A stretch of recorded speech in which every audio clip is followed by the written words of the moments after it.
theatre, film, TV and more. Suzy Wrong reviews it all on Joy Drive. Hello, Suzy Wrong. Hello, Warren. How do you feel when a show has got a gay villain in it? Oh, do you know what? When the gay villain comes in like it did on this show, completely unexpected, I immediately think... And then we're telling everyone now. I immediately think, I had no idea that that was going to be the case. I reckon I've got a bit of a filter there that thinks that the gay man can't be the villain, but the gay man is in this show. And the show we're talking about, of course, is Suzy, Maximum Pleasure Guarantee, which is on Apple TV+. I didn't expect it at all. It was a twist. I haven't seen the whole series, but I'm going to finish it because I'm intrigued as to what's going to happen. I think for decades we weren't not able to have gay villains. It was just politically incorrect.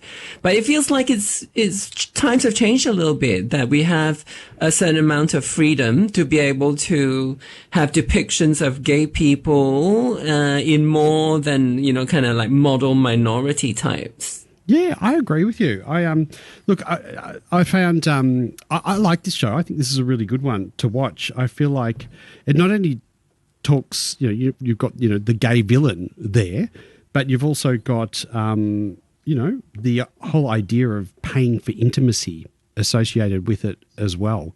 And I feel like there can be this assumption that a paid interaction, can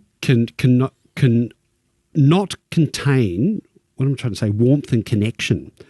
But, we spoke about this earlier with our chat with Nicola Henry from RMIT University, but there's also risks associated with it as well. And you can see how vulnerable people can be. And then the gay villain comes in and strikes while someone's vulnerable. Shocking, Suzy. How can gay so intriguing. You know what? Queer people can be villains too. I don't think it's necessarily safe for some of us. I don't think it's a time for trans villains quite yet. I don't think we want to see very much of that yet. Do you reckon? But it was I'd love to play one, but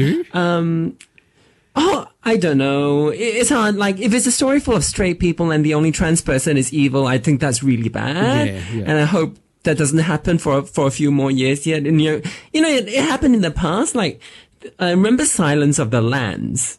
That was a terrible depiction of a gender diverse person, where the kind of the main baddie, well, aside from that, the main, what's her name? The Anthony Hopkins character. That was a really memorable character in there who was gender diverse, and it was just the worst portrayal of a gender diverse person. So hopefully we won't go back there. I feel like for trans people, the climate is not quite right yet. For gay people, maybe. And in this example, it looks like it's handled quite well, I think. Do you think we can be villains? Yeah, because I think a lot of us are very hurt. And not that we're out there trying to inflict revenge on people, but sometimes when you've had to overcome a lot of stuff, it's hard to make the right decisions all the time. I see it. Hopefully, hopefully I'm not behaving that way, but I do see it in people in the community for sure. Suzy, if you were a villain, what would you wear? Would it be like boots and tight leather or something like that? What would you wear? You mean I wear what I'm already wearing, boots and tight leather? We just go out like you do shopping at the supermarket. I think the best villains are those that are like, like you can't pick them. So really normie, really straighty 180. I think those are the best ways that a villain dresses. What did you think of the show? Do you want to give us your review? Right, let me tell you about it all. Paula is going through a divorce and seeking distraction from her tough realities. She spends time online with camboy Trevor, who is paid by the hour to share confidences and for a bit of sexy time. One day during a regular catch-up, Paula sees Trevor being attacked in real time by an intruder and then disappearing from the screen. Very soon after, she gets a call from the assailant demanding a ransom for Trevor. Paula goes to the cops for help, where they convince her that Trevor has not been kidnapped, but is in fact involved in scamming his clients. When the blackmailer later puts Trevor on the phone trying to convince Paula to pay up, she reveals her doubts about the authenticity of the situation, making Trevor lose his cool and indicate that this is all really a ruse. Furious with being taken for a fool, Paula heads to Trevor's home, and that's where the drama really escalates. Streaming now on Apple TV is this titillatingly titled 10-part series Maximum Pleasure Guaranteed, a thriller and dark comedy that places a regular middle-aged woman at the center of a complex crime story. What I had described earlier takes place in the very first episode, and I did find the start of the series highly engaging. I was completely involved in the mystery of Trevor, and all the unexpected twists and turns were really fun to watch. I love that it's not only an older woman leading the narrative, the cop that Paula deals with is herself an older Asian lady, which is definitely a breath of fresh air. When we discover that Trevor has a real-life boyfriend who turns out to be a big bad villain of the piece, that added dimension of queerness just all becomes irresistible to me. I discovered Maximum Pleasure Guaranteed when I saw Stephen King singing its praises online, saying that the series looks like Hitchcock came back to do it one more time. That's what he said. And who wouldn't want to be entertained that way? I must say that the thrills do diminish after the first few episodes. Things get a lot less gripping, but it remains very well made. Only that I did lose interest later when it all becomes a bit more classic whodunit with Paula running around trying to figure things out. Nevertheless, I got to the end of the final episode, and while there is a completely bizarre twist that made no sense to me at all, I must admit that the cliffhanger is a whopper. Warren, wasn't it the most exciting couple of episodes at the start of Maximum Pleasure Guaranteed on Apple TV? Oh, absolutely, Suzy. I think it was so exciting. I've got a question for you because you always ask me a question. Have you ever, what's the word I'm looking for? Have you ever sort of felt attracted, deeply emotional, like had some emotional response to online intimacy? Long time. I think when it all started, when the internet started for us and we found that we were able to have online intimacy. But that's more than a decade ago now. And I think I learned very quickly that it doesn't translate into real life. And then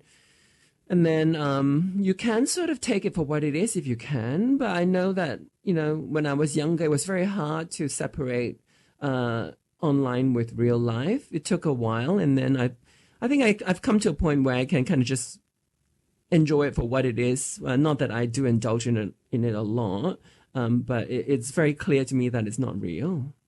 Do you think that there's this shame attached to the fact that in this show, she was seeking sexual pleasure in the first place? Because I sort of felt like that it portrayed that, and I did get a little bit annoyed at that, as though, there's almost something taboo, something wrong about it. And I felt like it was mainly linked with her divorce situation and how she had to win custody of her daughter. So any kind of indication of bad behavior was very sensitive for her. And also, I think as a woman, it had a bigger sort of taboo around the whole paying for sex thing, for sure. We never think about women paying for sex. We never hear any stories about that. So I guess there is something there that, in this case, the shame factor of the story has to do with the gender stuff, I think, simply because she's a woman and a mother. I feel like there's one line that she says in it, and she says to the cop, and I loved the cop. The cop was great. She says to them, "Oh, look, either you're wrong, or I'm a effing idiot." And when she said that, I thought, oh, that's exactly it, isn't it? It's sort of like when we do get hooked into these things, we feel like, we've done something wrong, or we were stupid, or we were vulnerable. But, judging certainly from my experience of online dating apps, etc., people can be really manipulative. And, just like Nicola said in the last interview, those red flags are really, you think you know them and you think you can spot them a mile away, but but you can't sometimes. And it just happens. And you get hooked in. If they intend to trick you and, cheat you or, whatever, I think they can. And obviously not everyone's very good at it. Sometimes you can spot the lies really quickly. I don't know. I feel like I'm one of those people that spots red flags really easily, but I think I'm to the extreme where I interpret everything as a red flag, even when it's not. I'm extremely cynical. So this kind of format of digital dating doesn't really work for me so well.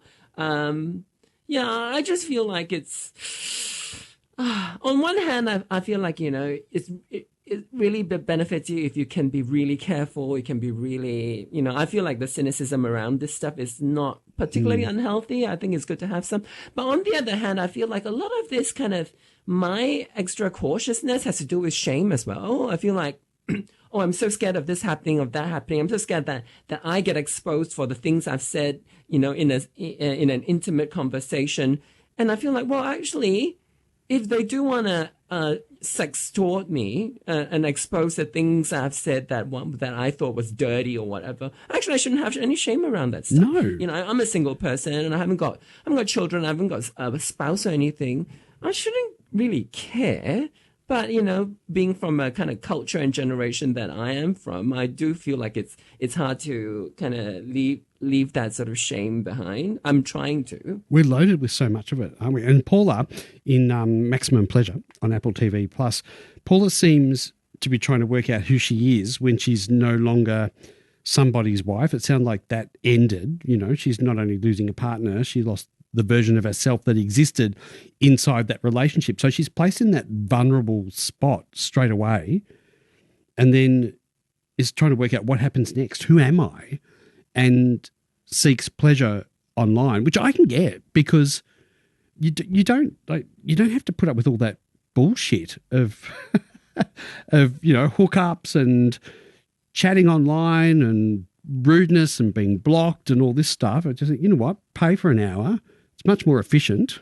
You get what you want and you're done and dusted. I mean, there's an attractiveness to it. I don't see a shame in it whatsoever. I think I interpreted the thing as she was actually picking the safer option. Obviously, she picked the wrong person to deal with, but she had picked the safer option, a really kind of clean-cut option, someone that she paid for a bit of intimacy once in a while. I don't know how often. And then there's no kind of strings attached. It doesn't affect her family life. And I'm assuming she was thinking that if I paid this guy, it wouldn't affect my custody case and all that. But, obviously she picked the wrong guy, unfortunately. Yeah, where the scam began.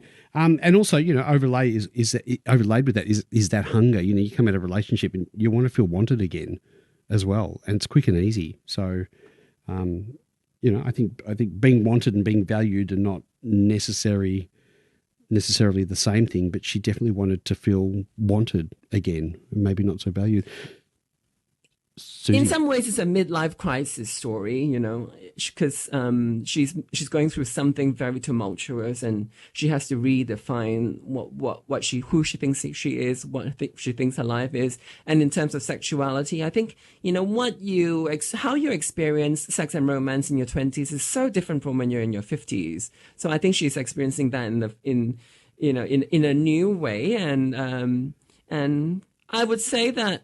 Paying for it probably was the best option for her. It's just the guy turned out to be a bad guy. Suzy, do you prefer your intimacy now when you're older than when you're younger?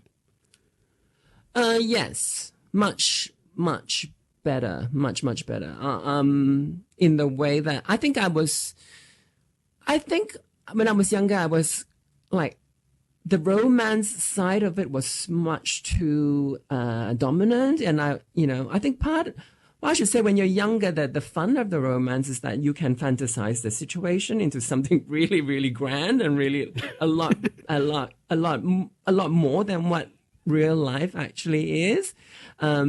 As I grow older, I feel like a lot of that is actually difficult and gets in the way of things. And I don't really know how to explain it, but I've become a little bit more realistic with these things. And I'm just looking at it as, one person and another, and not trying to imagine things to be much more than it is. Because when your head goes into these wild places, which is enjoyable when it happens, I think that's the pleasure of romance.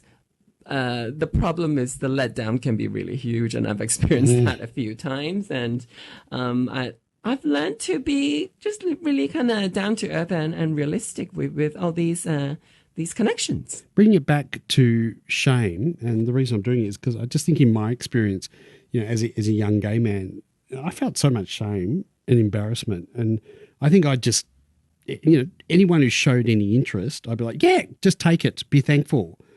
And there wasn't that sort of, discerning sort of, shall we say, due diligence. Is this the right fit? Is this the right person? It would just be thankful that someone's interested in you. And for me, getting older has made me realise that now, there's different values. It's more cerebral for me. I've got to connect with the person. If I don't, I'm not really interested in them at all. But it's just, my point is the power of shame and how it can put us in that vulnerable position where we just sometimes accept things that can be quite risky for us. Yeah, I guess you're talking about knowing your self-worth. We grow up being told that we are worth very little or we're worth nothing, and it's very hard to have enough self-esteem to conduct healthy, intimate relationships that way. I think that's probably the commonality between you and I. And then when you get to kind of have a bit more understanding of who you are and understanding that, well, what's valuable about yourself and what you really want from life and your relationships, it comes a bit later for us, I think, but it certainly helps. So they need more than a pulse now, Suzy, is what you're saying? Depends on the day. I can just see you picking up, with the two fingers. Check it. Yep, you'll do. Suzy, what are we watching next week?